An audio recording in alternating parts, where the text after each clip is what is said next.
Hello everyone. My name is John Diment. I am the lead singer from and principal songwriter from band John D. Revelator, but also one of the participants and songwriters, of which there are a few more in the Pipistrelles. My act, John D. Revelator, has been going since 2013, where we started in Scotland, and then we moved down from there. That's a bit earlier than that, 2012, 2011. And we moved down into 2013 to Somerset, where we've been basically on the festival circuit pretty much ever since. We major in, some people call it protest. I prefer not to call it that. So socially aware might be better, but perhaps that's just me disappearing on my own backside. But broadly, left-wing and slightly angsty folk punk, maybe, I suppose. And the band, when it did its last gig, which was in September, we had a little brief spell of gigging over the summer, was a five-piece. But I, as a songwriter, I'm always producing stuff, and I'm currently releasing stuff under my own name, John D. Revelator and the Pipistrelles. Just basically because I'm, like everybody else, stuck at home writing music and learning how to use the tech. We've had one full album out as a five-piece. I've done a couple of albums as a solo artist, one or two EPs here and there, and the odd single that have come out. I started making music.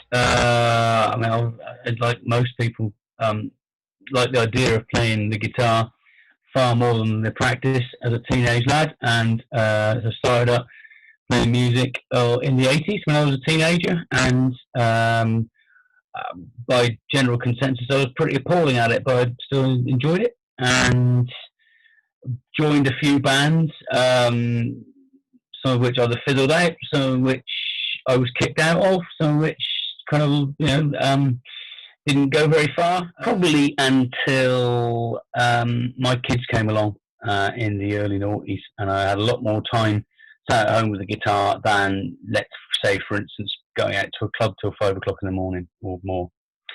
And that basically meant that I was writing stuff and getting back into the idea of playing a bit more. Joined up a duo with Colin, who's now in New Zealand. He was a consultant anaesthetist.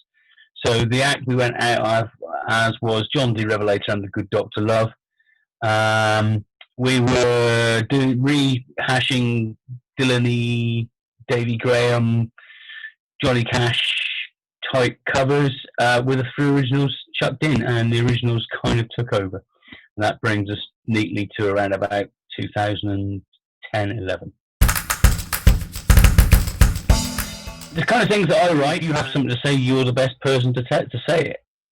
Basically, it's we've all looked at songs or studied songs that kind of encapsulate how we feel about something. But often, if you have something that really annoys you or really gets on your wick, you feel really, really strongly about, you're the only person that can properly sing that song or tell that tale. Be it a poem, be it a song, be it just an essay. And that was it, really. I had a few things that were kind of really, irking me, and things that I thought ought to be tales that ought to be told. A lot of things I also sing songs about are local history and quirky characters. I've got a song just in the process of being mixed down now about the gentleman who introduced rabbits to Australia, who came from Boltonsborough. And there aren't many heroes that come from Boltonsborough, but there is one very significant anti-hero, and that's him. And that's a tale that isn't really told very much. Just, if you mention rabbits in Australia, you'll get a reaction. Similarly, I've got songs about footballers and funny little places with funny little names that I try and mix in things, because I think there's stories there that are worth telling. And I mix that in with perhaps some of the more angsty, left-leaning, shouty stuff. So that's what enthuses me, having something to say. not only do I love the writing, the recording, and the creation process, I love playing it, and actually the social aspect of it is amazing, in terms of getting your bandmates together and going out and playing a good gig or even a bad gig, but you're doing it together, and it's very much a shared endeavour, and it's a bit like playing sport. I suppose you're in a team, um, and yeah, it's very much it's its own social circle on its own. You go out and you're your own little gang. That is also the downside, which is I find having 5 people, or we're all adults who all got families or other and jobs and other responsibilities that frankly take huge priority over my songs about rabbits and ditches and smashing the government and all that kind of thing, or playing to 10 people in a pub. So obviously those things do take priority, and so having been in a band is sometimes a bit like herding cats. Getting everyone together in the right place, in the right frame of mind to be able to do a practice can sometimes feel like pulling teeth. I'm very blessed in the musicians I have around me at the moment are all of such a quality that we probably only need to see each other kind of once before a gig, as long as we're not going too far off piece and doing the set or something like the set. And we'll muddle through it. Goodness knows how good we'd be if we actually practiced more often, but that's a luxury that nobody can do at the moment. If being a solo musician, the downsides are sometimes you are a bit isolated. Sometimes you write something or record something you think is absolutely brilliant, and then you play it to someone and it's a tumbleweed moment, or you play it to an audience and it's a tumbleweed moment. And sometimes it just doesn't work. And that's a downside to that, but ultimately there aren't that many downsides, or I wouldn't do it. I have at least an album worth of material to record with John D. Revelator, and at least an album to record with the Pipistrelles. That will be of some of mine, some of the other writers there, some covers.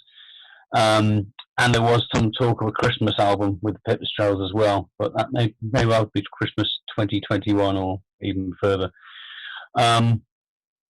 We have actually got a gig booked for the 6th of December, which would be great. I need to organise a practice for the 5th of December because we can't actually stand in the same room again before the 3rd, I think it is, as plans are at the moment. Get out and do more gigging, really. It'd be nice to have a festival season again, like we used to have. And so musically, that's my plans. There's lots. I'm continuing to write. There's probably a couple of solo bits and bobs in me as well that I'm punting out just to keep myself and people who like us interested. So that's what I do. They can find our music on Spotify, though I prefer they didn't, because to be honest, you get 0.0000 whatever it is of a penny from Spotify, or a cent or whatever it is. But you can listen to it on there. I use Spotify as a bit of a kind of a marketing thing. Look, this is where we are. If you like, come over to Bandcamp. Bandcamp's where it's kind of you can buy it off us directly. You can contact me through our web page, which I'm, to my shame, don't update very often. But it does get looked at every now and then. You can certainly contact me, and that's the main way I communicate, through Facebook, Twitter, Insta, that sort of thing. Mainly Facebook, if I'm honest. And if you want to get in touch, you can email me, the John D. Revelator at gmail.com, and I will even send you a CD out, because we do have some old-fashioned CDs still available. So that's where you can get us.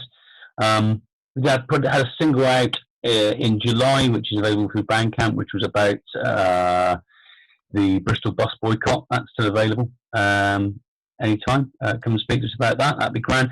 And I've got a couple of things literally on I'm sat in front of a computer at the moment organising a video for one and mixing down 2 or 3 others. And I've contributed something to Rob Talbot's Hunger Strike album as well. So there's stuff going on. So if you like what you hear, come and speak to us, say hello.